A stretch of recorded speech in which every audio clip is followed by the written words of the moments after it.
दृष्टि आईएएस के टुडे जी के प्रोग्राम में आपका स्वागत है। सबसे पहले हम आपसे एक खुशी साझा करना चाहते हैं, वो यह है कि अब दृष्टि IAS YouTube channel 10 million subscriber का परिवार बन गया है। इसके लिए आप सभी का बहुत बहुत शुक्रिया। चलिए अब शुरुआत करते हैं आज के एपिसोड की पिछले अभ्यास प्रश्न से, जिसमें हमने आपसे पूछा था हाल ही में सुर्खियों में रहे शंघाई सहयोग संगठन यानी एससीओ की स्थापना किस वर्ष हुई थी। आपके ऑप्शन थे option A 2001, option B 2003, option C 2005 या फिर ऑप्शन डी 2007।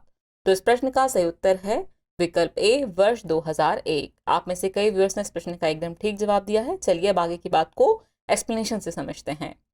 भारत 17 से 18 मार्च 2023 को काशी वाराणसी में शंघाई सहयोग संगठन यानी एससीओ के पर्यटन मंत्रियों की बैठक की मेजबानी करेगा। बता दें कि वाराणसी को एससीओ की पहली सांस्कृतिक राजधानी के रूप में नामित किया गया है। भारत इस संगठन का वर्तमान अध्यक्ष है।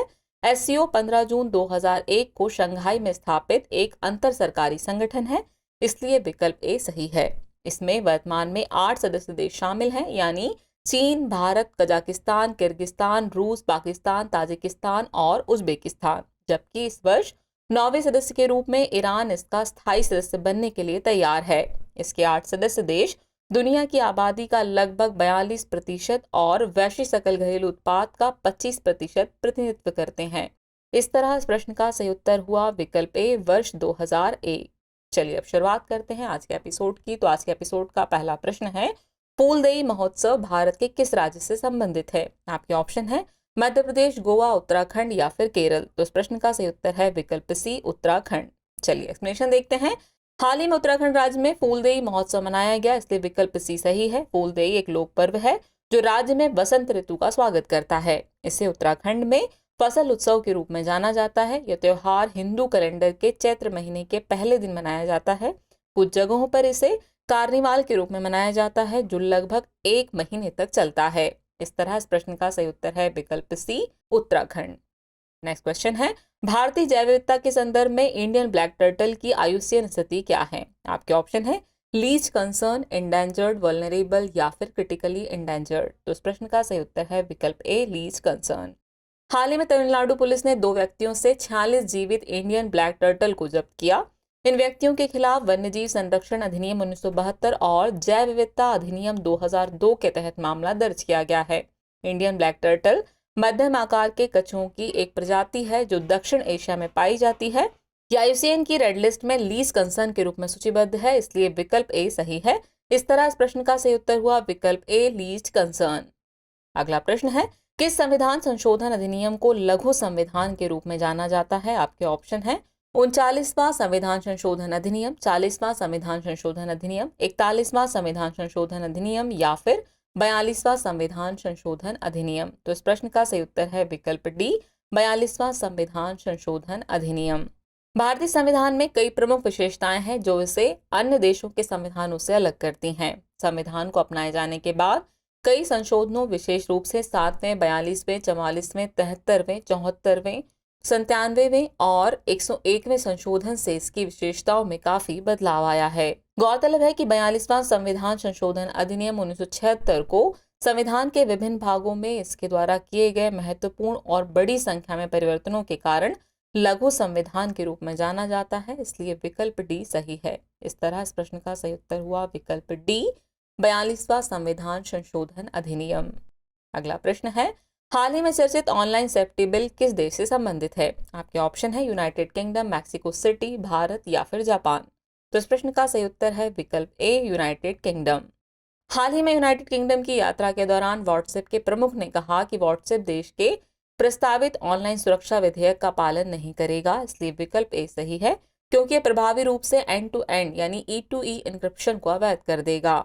ऑनलाइन सुरक्षा विधेयक या ऑनलाइन सेफ्टी बिल एक प्रस्तावित ब्रिटिश कानून है। यह विधेयक ऑनलाइन प्लेटफॉर्म पर कुछ दायित्व डालकर ऑनलाइन सुरक्षा में सुधार करना चाहता है। यदि प्लेटफॉर्म इसका अनुपालन नहीं करते हैं तो उन्हें दंड का सामना करना पड़ सकता है।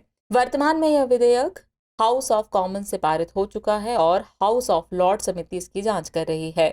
इस तरह इस प्रश्न का सही उत्तर है विकल्प ए यूनाइटेड किंगडम। अगला प्रश्न है, सिप्री की रिपोर्ट के संदर्भ में निम्नलिखित कथनों पर विचार कीजिए। कथन 1 है, भारत दुनिया का सबसे बड़ा हथियार आयातक है। कथन 2 है फ्रांस भारत का दूसरा सबसे बड़ा आपूर्तिकर्ता बन गया है। उपयुक्त में से कौन सा से कथन सही है या फिर है? आपके ऑप्शन है केवल एक, केवल दो, एक और दो दोनों, और न तो एक न ही दो। तो इस प्रश्न का सही उत्तर है विकल्प सी, एक और दो दोनों ही कथन सही हैं। हाल ही में Stockholm International Peace Research Institute यानी सिप्री ने arms import and export trends and key players पर रिपोर्ट जारी की। इसके मुताबिक भारत 2018 से 2022 में दुनिया का सबसे बड़ा हथियार आयातक बना रहा, इसलिए कथन एक सही है। हालांकि 2013 से 17 और 2018 से 22 के बीच इसके हथियारों के आयात में 11% की गिरावट आई है। रूस 2013 से 17 और 2018 से 22 में भारत को हथियारों का सबसे बड़ा आपूर्तिकर्ता था, लेकिन कुल भारतीय आयात में इसकी हिस्सेदारी 64% से गिरकर 45% हो गई है। फ्रांस भारत का दूसरा सबसे बड़ा आपूर्तिकर्ता बनकर उभरा है, इसलिए कथन 2 सही है। फ्रांस से भारत के हथियारों का आयात में 2013 से 17 और 2018 से 22 के बीच 489% की वृद्धि हुई है, इसलिए विकल्प सी सही है। कुल मिलाकर वैश्विक हथियारों के निर्यात में अमेरिका की हिस्सेदारी 33% से बढ़कर 40% हो गई है, जबकि रूस की हिस्सेदारी 22% से गिरकर 16% हो गई है। इस तरह इस प्रश्न का सही उत्तर है विकल्प सी, यानी एक और दो दोनों ही कथन सही हैं।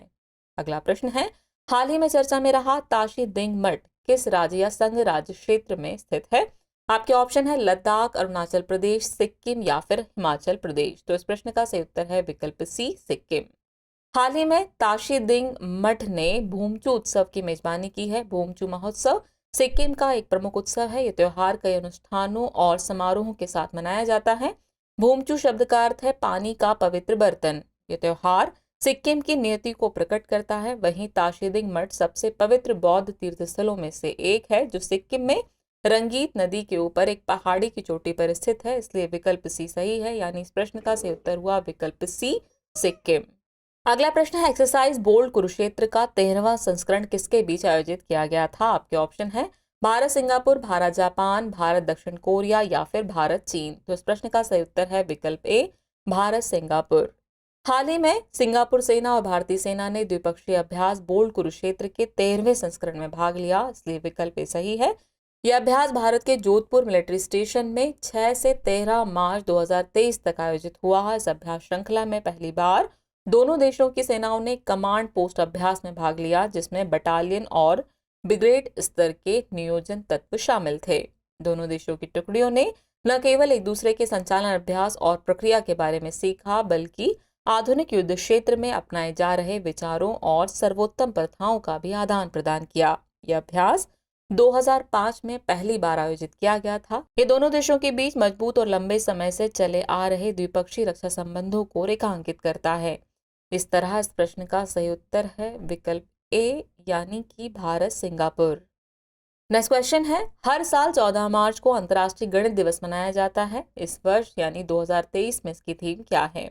आपके ऑप्शन है mathematics unites, mathematics for youth, mathematics for everyone या फिर using mathematics to solve real time problems. तो इस प्रश्न का सही उत्तर है विकल्प सी, मैथमेटिक्स फॉर एवरीवन।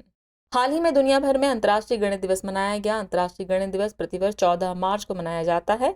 इस दिन को यूनेस्को ने 2019 में अपने सम्मेलन के दौरान मान्यता दी थी। इससे पहले इस दिन को पाई डे के तौर पर मनाया जाता था। इस साल यानी 2023 की थीम है मैथमेटिक्स फॉर एवरीवन, इसलिए विकल्प सी सही है। यानी इस प्रश्न का सही उत्तर हुआ विकल्प C, mathematics for everyone. Next question है, निम्नलिखित में से कौन वेशोरेट्स शब्द की सबसे अच्छी व्याख्या करता है? आपके ऑप्शन है परमाणु पनडुब्बी, man portable air defence system, drone या फिर सुपर कंप्यूटर। तो इस प्रश्न का सही उत्तर है विकल्प बी, man portable air defence system. चलिए एक्सप्लेनेशन देखते हैं।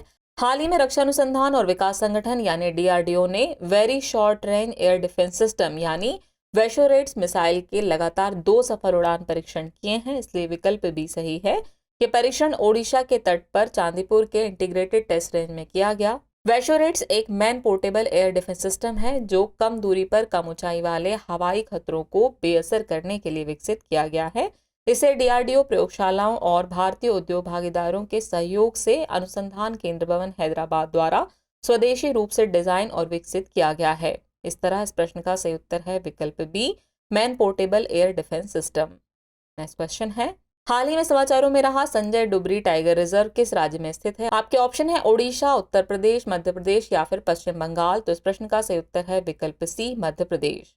हाल ही में संजय डुबरी टाइगर रिजर्व के बफर जोन में करंट लगने से एक बाघिन की मौत हो गई। आपको बता दें कि संजय डुबरी टाइगर रिजर्व मध्य प्रदेश के सीधी जिले में स्थित एक राष्ट्रीय उद्यान है, इसलिए विकल्प सी सही है। ये उद्यान संजय डुबरी टाइगर रिजर्व का एक हिस्सा है और इसकी स्थापना 1975 में हुई थी। इस टाइगर रिजर्व में साल और बांस के वन पाए जाते हैं। इसमें पशु पक्षी और जलीय जीवों की विविधता पाई जाती है। इस तरह इस प्रश्न का सही उत्तर होगा विकल्प सी, मध्य प्रदेश। चलिए, वक्त हो चला है आज के टॉपिक से रिलेटेड अभ्यास प्रश्न को देखने का। तो अभ्यास प्रश्न है, नदियों के लिए अंतर्राष्ट्रीय कार्रवाई दिवस कब मनाया जाता है? आपके ऑप्शन है, option A 12 March, option B 14 March, option C 16 March या फिर ऑप्शन डी 18 मार्च। तो व्यूअर्स, इस प्रश्न का जवाब कमेंट बॉक्स में देना न भूलें। जल्द ही मिलते हैं नए एपिसोड में नए नए सवालों, उनके नए नए जवाबों और जानकारियों के साथ। तब तक के लिए शुक्रिया।